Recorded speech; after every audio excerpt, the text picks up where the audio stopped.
সুপ্রিয় শিক্ষার্থীবৃন্দ, একাদশ শ্রেণীর বাংলা ক্লাসে তোমাদের স্বাগত জানাচ্ছি। আমি মোহাম্মদ আব্দুল জলিল, সহকারী অধ্যাপক, বাংলা বিভাগ। তোমরা যারা 2020-2021 শিক্ষাবর্ষে ঢাকা বিশ্ববিদ্যালয়ে কলেজে ভর্তি হয়েছে, তোমাদেরকে স্বাগত জানাচ্ছি। আমরা একটা প্যান্ডামিক সময় পার করছি। এ কারণে আমরা সরাসরি কাছাকাছি পাশাপাশি দাঁড়িয়ে বসে ক্লাসের যে পরিবেশ সেটা পাচ্ছি না। তাই প্রযুক্তি সাহায্য নিতে হচ্ছে। এটা বিজ্ঞানের একটি আশীর্বাদ, কারণ পড়াশোনা বা শিক্ষাবর্ষ তো আর থেমে থাকতে পারে না। এ কারণেই এই বিকল্প ব্যবস্থা অবলম্বন করা। তো তোমরা যারা ভর্তি হয়েছ তারা অনেকেই গোলাপগঞ্জ উপজেলা বা জকিগঞ্জ এই অঞ্চলের মানুষ। আমাদের এই প্রতিষ্ঠানকে নির্বাচন করায় তোমাদেরকে স্বাগত জানাচ্ছি, ধন্যবাদ জানাচ্ছি। মাধ্যমিক স্তরের শিক্ষা আর উচ্চ মাধ্যমিক স্তরের শিক্ষার মধ্যে কিছু পার্থক্য আছে। মাধ্যমিক স্তরে আমরা যেভাবে পড়াশোনা করি, উচ্চ মাধ্যমিক স্তরের পড়াশোনাটা একটু ভিন্ন হবে।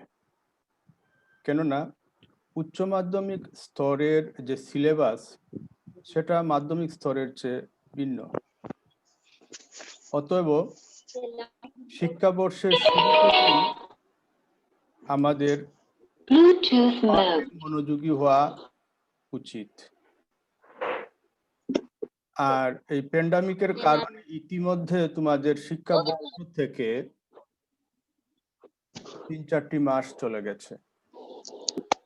নতুবা আমরা জুলাইয়ের 1 তারিখ থেকে শুরু করতাম, সেই জায়গায় জুলাই, আগস্ট, সেপ্টেম্বর চলে আসছে।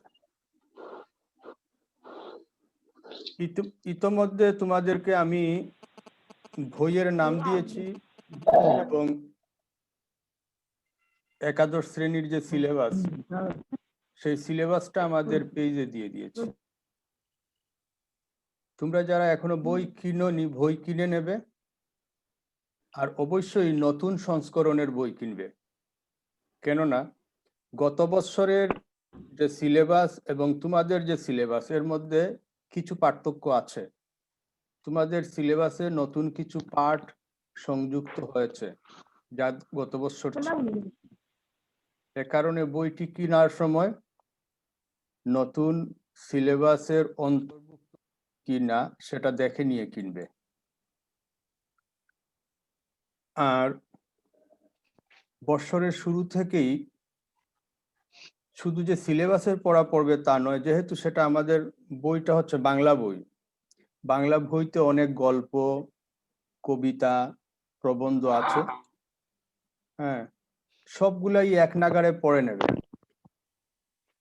পড়লে পরে সিলেবাসের বাইরের যেগুলো আছে, শুধু যে সিলেবাস পড়বে তা নয়, সিলেবাসের বাইরে যেগুলো আছে সেগুলোও পড়ে নেবে। পড়লে পরে তোমাদের উপকার হবে। তো আমাদের ক্লাস আমরা এই পেজে নোটিশ দেব কখন হবে, সে অনুসারেই তোমরা সংযুক্ত হবে। আর যেদিন যা পড়া হবে সেটাই ওই দিন শেষ করে নেবে, জমিয়ে রাখবে না। অন্যরাও নিশ্চয় তোমাদেরকে জুম অ্যারেঞ্জ করেছেন অথবা তাদের পেজে তোমাদেরকে ইনফরমেশন দিচ্ছেন কখন ক্লাস হবে কিনা। সবাই করবেন, এভাবে ক্লাস করতে পারেন। অথবা আমাদের ফেসবুক পেজ যেটা আছে সেই ফেসবুক পেজে সরাসরি ক্লাস করতে পারেন, লাইভে ক্লাস করতে পারেন, অথবা আপলোড দিতে পারেন, ক্লাস করে আপলোড দিতে পারেন। এগুলো তোমরা ফলো করবে। তো আমরা যেহেতু বাংলা বিষয় আমাদের, সে কারণে এই বাংলা সাহিত্য নিয়ে প্রাসঙ্গিক কিছু কথা আমাদের জানা উচিত। সেই প্রাসঙ্গিক কথাগুলা আমরা আজকে আলোচনা করব একে একে, যতটুকু পারি। হয়তো সবটুকু একসাথে করা যাবে না, নেক্সট ক্লাসে হবে। আমরা জানি সাহিত্য, বাংলা একটা সাহিত্য। তো সাহিত্য, সাহিত্য জিনিসটা কি?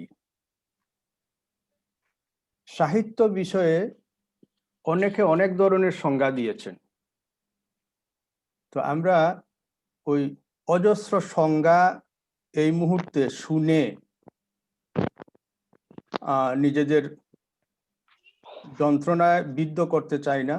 আমরা সরাসরি সাহিত্যের সংজ্ঞা আমাদের বিশ্বকবি রবীন্দ্রনাথ অথবা আমাদের পণ্ডিত শ্রীশচন্দ্র যেটা বলেছেন সেদিকেই আমরা ধাবিত হই। সাহিত্য বলতে বোঝানো হয়েছে, প্রথমে আমরা সাহিত্য শব্দটাকে একটু বিশ্লেষণ করি।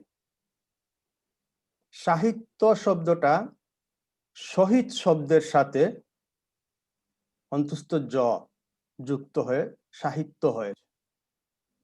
আবার দেখো, এই শহীদ যে শব্দটা, সেই শহীদ শব্দটার ব্যুৎপত্তি নির্দেশ করতে গিয়ে বলা হচ্ছে সযুগ হিত সমান শহীদ, দন্ত সযুগ হিত, শহীদ। এই হিত মানে কি? মঙ্গল, কল্যাণ, শুভ। আর এর আগে দন্ত স, তার মানে কি? শুভ, কল্যাণ, মঙ্গলের সাথে। এটা হচ্ছে ব্যুৎপত্তিগত একটা অর্থ। এই ব্যুৎপত্তিগত অর্থ যদি আমরা ধরি, তাহলে সাহিত্য হচ্ছে তোমার মঙ্গলবাদী শিল্পকর্ম, ললিত কলা। তো সাহিত্যে কি শুধু মঙ্গল, শুভ, সুন্দরের কথা থাকবে? অমঙ্গল, অসুন্দর, কষ্টের কথা থাকবে না? অবশ্যই সাহিত্যের মধ্যে অমঙ্গল, অসুন্দর, কারণ আলোর পাশে অন্ধকার অবস্থান করে তো। এ কারণে সাহিত্যে মঙ্গল আদর্শ পাশাপাশি অমঙ্গল সেটাও ঠাঁই লাভ করবে, স্থান পাবে। তো এই ব্যুৎপত্তির বাইরে যদি আমরা আসি, আরেকটি ব্যুৎপত্তি হচ্ছে, সেটা ধাতুর সাথে নিষ্পন্ন। সেটাতে বলা হচ্ছে কি, সাহিত্য হচ্ছে সংযোগ। যেমন সমধাতু যেটা আর কি, সমধাতু, সমযুগ ধা যুগ কয় তয়, এর সাথে অন্তস্থ জ হচ্ছে সাহিত্য। এই সাহিত্য শব্দের অর্থ হচ্ছে, এই ব্যুৎপত্তিগত অর্থ হচ্ছে সংযোগ, হৃদয়ের সংযোগ, অর্থাৎ মিলনের ভাব। এই মিলনের ভাবটাকে উপজীব্য করে রবীন্দ্রনাথ যে সাহিত্য হবে মনের মিলন। এটা যে শুধুমাত্র হিতবাদী, আদর্শবাদী ললিত কলা তা নয়, সেখানে হবে মনের মিলন। সাহিত্য হচ্ছে মনের মিলন, মনের সাথে ভাবের, তাই না? মানুষের সাথে বাহ্য জগতের মিলন, এটাই। তো এই দৃষ্টিকোণ থেকে সাহিত্যের সংজ্ঞা দিতে গিয়ে আমরা যেটা সাহিত্যের সংজ্ঞা আমরা যেটা পাই, সেটা আমরা একটু আলোচনা করি।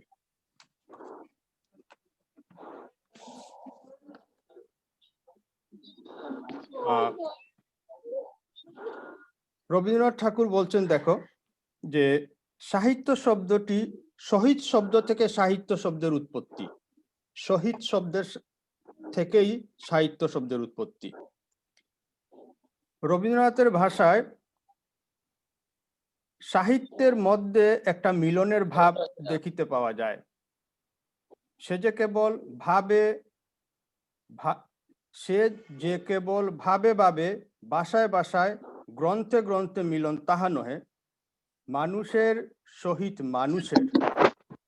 এই যে সাহিত্য শব্দটার অর্থ বলছেন মিলন, এটা বলতে গিয়ে এই মিলনটা কিসের মিলন, কার সাথে মিলন সেটা বলছেন, যে মানুষের সাহিত্যে মানুষের মিলন, অতীতের সাহিত্যে বর্তমানের মিলন, সুন্দরের দূরের সহিত নিকটের অন্তরঙ্গ সংযোগ সাধনই হচ্ছে সাহিত্য।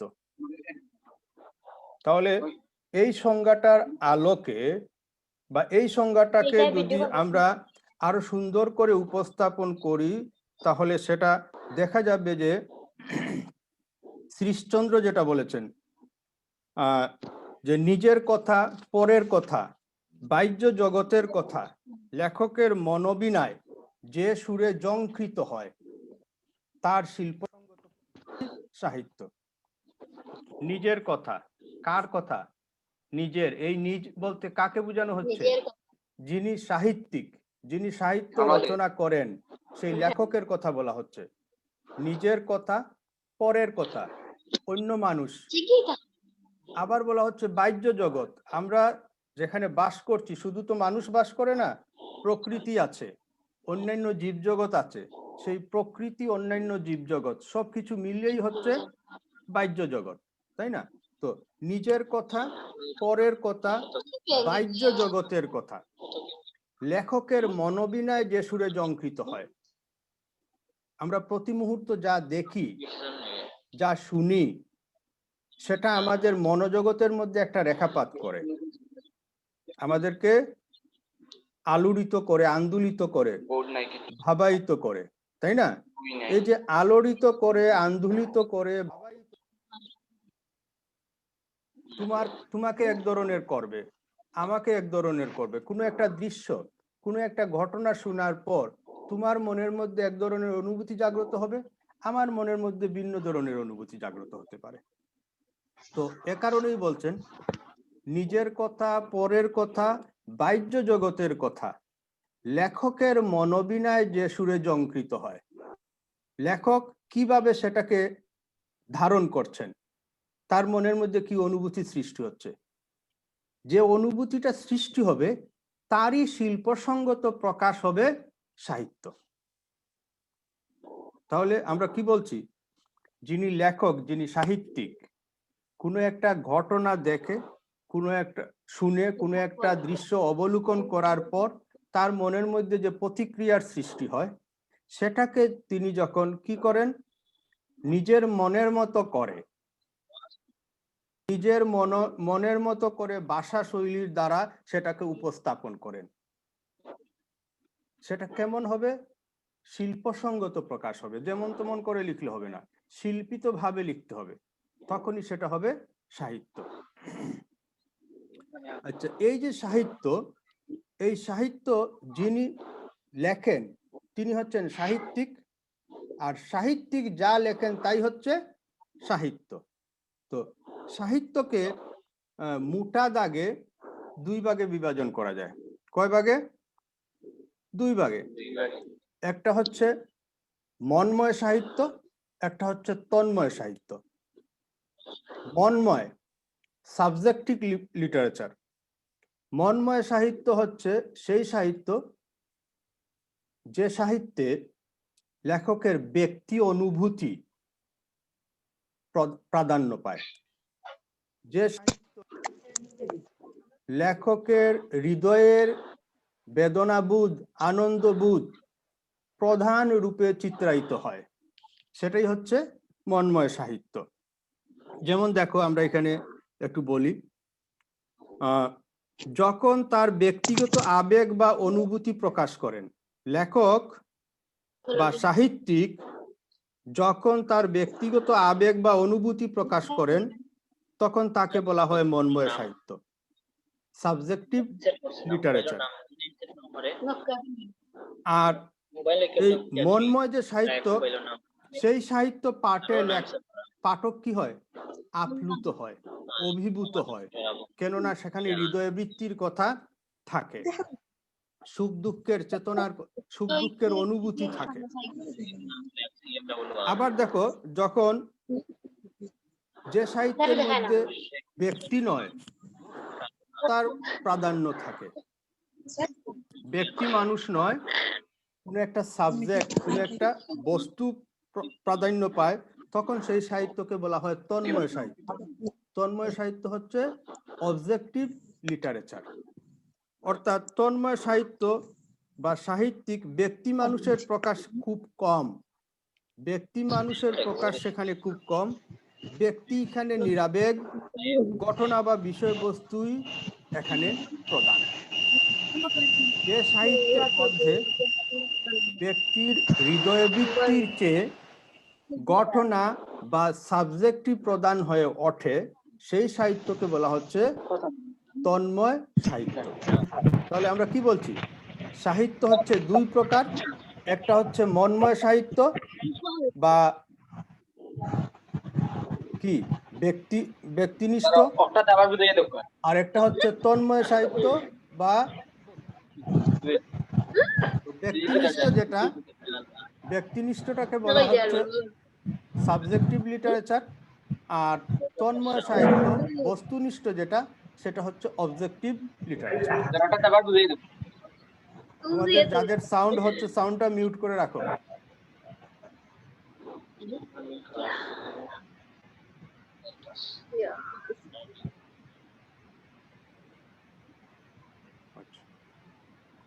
তারপর দেখো, এই যে আমরা সাহিত্য কি, সাহিত্যিক কে, আর সাহিত্যকে প্রধানত কয় ভাগে ভাগ করা হয়েছে এটা আমরা জানলাম। এখন আমরা এই দুটি মন্ময় এবং তন্ময় সাহিত্যের পরেও সাহিত্যকে আরো দুটি ভাগে ভাগ করা হয়েছে। সেটা কি?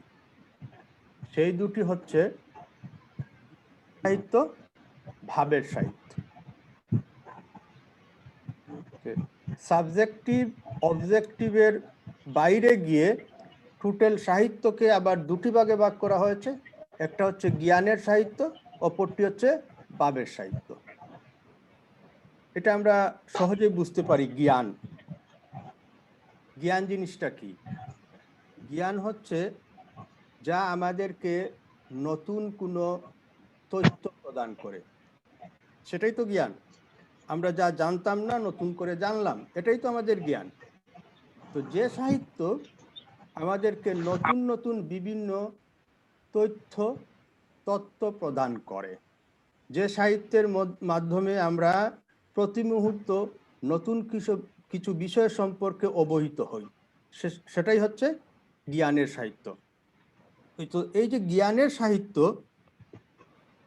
জ্ঞানের সাহিত্য দিতে গিয়ে বলা হচ্ছে কি, দেখো,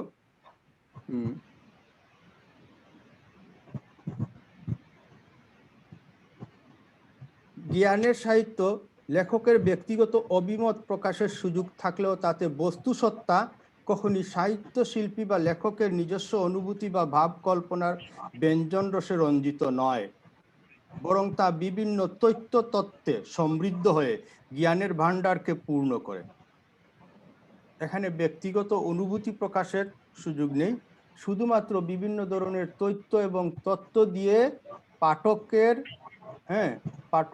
পাঠকের হৃদয়কে, পাঠকের মনোজগৎকে সমৃদ্ধ করে। এটাই হচ্ছে জ্ঞানের সাহিত্য। তো জ্ঞানের সাহিত্যের উদাহরণ দিতে গিয়ে বলা হচ্ছে কি, যে রামেন্দ্র সুন্দর ত্রিবেদীর জিজ্ঞাসা নামক একটি বই আছে, সেটা হচ্ছে জ্ঞানের সাহিত্য। রবীন্দ্রনাথ ঠাকুরের বিশ্ব পরিচয়, সেটা হচ্ছে জ্ঞানের সাহিত্য। এই আমরা নতুন নতুন জিনিস সম্পর্কে জানতে পারি। যেমন সূর্য পূর্ব দিকে উঠে, একটা ছোট্ট বাচ্চা সেটা জানে না, যখন তাকে প্রথম জানানো হলো যে সূর্য ওই পূর্ব দিকে উঠে, ওই দিকটা পূর্ব দিক, তার মানে কি ওই দিক সম্পর্কে সে জানলো, ওটা পূর্ব দিক, ওই দিকটাকে বলা হয় পূর্ব দিক। এটা হচ্ছে জ্ঞান। তো এই ধরনের সাহিত্যকে বলা হচ্ছে জ্ঞানের সাহিত্য, যে সাহিত্য আমাদেরকে নতুন কিছু জানান দেয়, সেটাই হচ্ছে জ্ঞানের সাহিত্য। আর ভাবের সাহিত্য কি? ভাবের সাহিত্য লেখক জীবন ও জগতের ছবিকে আপন মনের মাধুরী মিশিয়ে প্রকাশ করে থাকেন। জীবন এবং জগৎকে লেখক নিজের মনের মতো করে কল্পনা রসে সিক্ত করে সেটা রচনা করেন। যেখানে লেখকের স্বাধীনতা আছে, তিনি তার মনোজগতের যুগে নিজের মতো করে সেটাকে উপস্থাপন করেন। সেটাই হচ্ছে ভাবের সাহিত্য।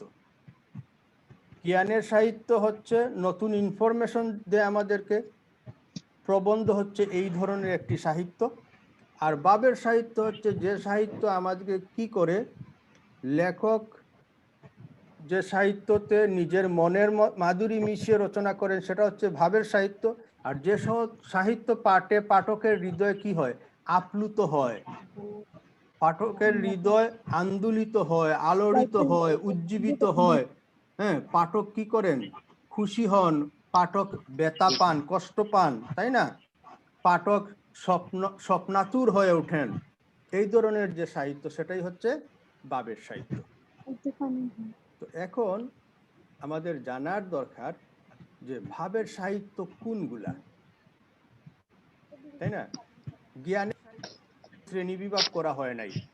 জ্ঞানের সাহিত্য আমাদেরকে শুধু খবর দিচ্ছে, এ কারণে জ্ঞানের সাহিত্য জ্ঞানের সাহিত্যই। আমরা দুটা বইয়ের নাম দেখলাম এবং আমরা বলতে পারি যে প্রবন্ধ যেগুলা, সেই প্রবন্ধগুলো হচ্ছে জ্ঞানের সাহিত্য। আর ভাবের সাহিত্য কোনগুলা? ভাবের সাহিত্য হচ্ছে আমরা গল্প পাঠ করি, উপন্যাস, নাটক, কবিতা এগুলো পড়ি। তো এগুলা পড়লে আমরা আনন্দিত হই, ব্যথিত হই, তাই না, কষ্ট পাই, আমাদের মনোজগতের মধ্যে একটা স্বপ্ন খেলা করে, এই তো। এ কারণে এইগুলাকে বলা হচ্ছে ভাবের সাহিত্য। তো এটাকে দেখো, রবীন্দ্রনাথের সোনার তরী, নজরুলের দুলন চাপা প্রভৃতিগুলো হচ্ছে ভাবের সাহিত্য। তো এক কথায় উপন্যাস, ছোট গল্প, নাটক, কবিতা এগুলা ভাবের সাহিত্য। উপন্যাস, ছোট গল্প, কবিতা এগুলো হচ্ছে ভাবের সাহিত্য। আর জ্ঞানের সাহিত্য আমরা বলেছি কোনগুলা? জ্ঞানের সাহিত্য হচ্ছে প্রবন্ধ, যেগুলা আমাদেরকে নতুন নতুন তথ্য এবং তত্ত্ব প্রদান করে। তাহলে আমরা মোটা দাগে সাহিত্য কি, তাই না, সাহিত্যের শ্রেণীগুলো আমরা দেখলাম। আগামীতে আমরা যেটা করব, যে জ্ঞানের সাহিত্য এবং ভাবের সাহিত্য আমরা বলছি, সেই জ্ঞানের সাহিত্য এবং ভাবের সাহিত্যের যে শ্রেণীগুলো আমরা বললাম, নাম উল্লেখ করলাম, যেমন জ্ঞানের সাহিত্যে প্রবন্ধের কথা বলেছি, ভাবের সাহিত্যে আমরা ছোট গল্প, উপন্যাস, কবিতা, নাটকের কথা বলেছি।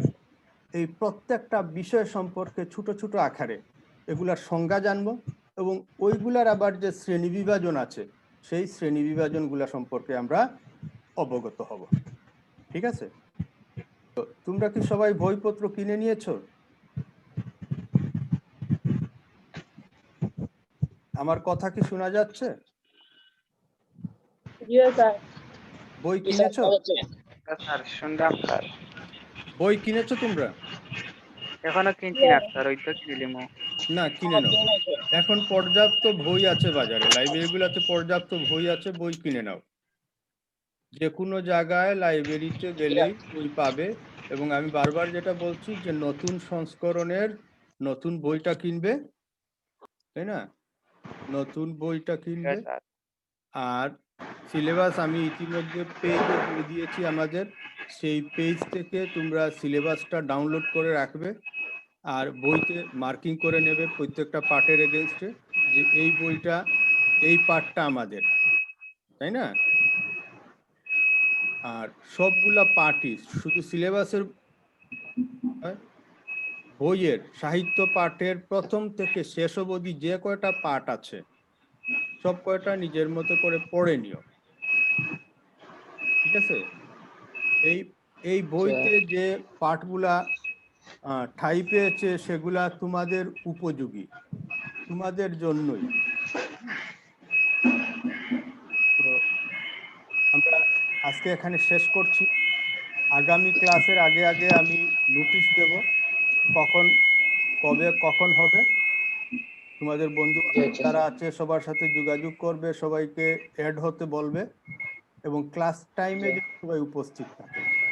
আর ওই যে অতিরিক্ত কিছু শব্দ আমি শুনতে পাচ্ছি, তোমরা সবসময় নিজেকে মিউট করে রাখবে, কিন্তু ক্যামেরাটা অন থাকে যেন, তাহলে আমি দেখতে পাবো, বুঝতে পারবো যে তোমরা আমার সাথে আছো,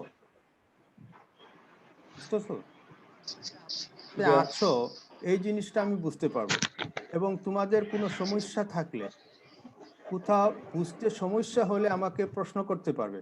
এবং তোমরা যদি অফলাইনে থাকো, ক্যামেরাটা, হ্যাঁ, কি বলো, ক্যামেরাটা যদি তুমি ক্লোজ করে রাখো, তাহলে তো আমি তোমাকে দেখছি না তুমি আছো না আমার জায়গা দখল করে চলে গেছো অন্যত্র, সেটা তো আমি বুঝতে পারতেছি না, তাই না? তো এই বিষয়টা খেয়াল রাখবে। আর বই কিনে নিতে হবে। বই কিনে না নিলে আমরা সিলেবাসের ভিতরে প্রবেশ করতে পারবো না। আজকে যেগুলো আলাপ করলাম সেগুলো তো টোটাল সাহিত্য সম্পর্কিত একটি ধারণা, তাই না? টোটাল সাহিত্য সম্পর্কিত একটি ধারণা। আগামী ক্লাসে আমরা এই সাহিত্য সম্পর্কিত বাকি যে কথাগুলো আছে সেগুলো আমরা শেষ করব, এবং এরপর সিলেবাস অনুসারে ক্লাস করব। তোমাদের কি সবার কাছে আমাদের কলেজের ফেসবুক এবং ইউটিউবের আছে, অ্যাড্রেস আছে, লিংক আছে? তাহলে সেই ফেসবুক এবং ইউটিউবে আমি বলবো তোমরা ইউটিউবটা দেখো। ইউটিউব দেখলে পরে সেখানে আমাদের কলেজের সবার বিভিন্ন ক্লাসগুলো আপলোড করা আছে, সেগুলো তোমরা দেখতে পাবে। এবং নিজেদের মতো করে অনেক কিছু সেখান থেকে তোমরা সংগ্রহ করতে পারবে। ঠিক আছে, ইউটিউবের লিংক দিলে ভালো হইব স্যার।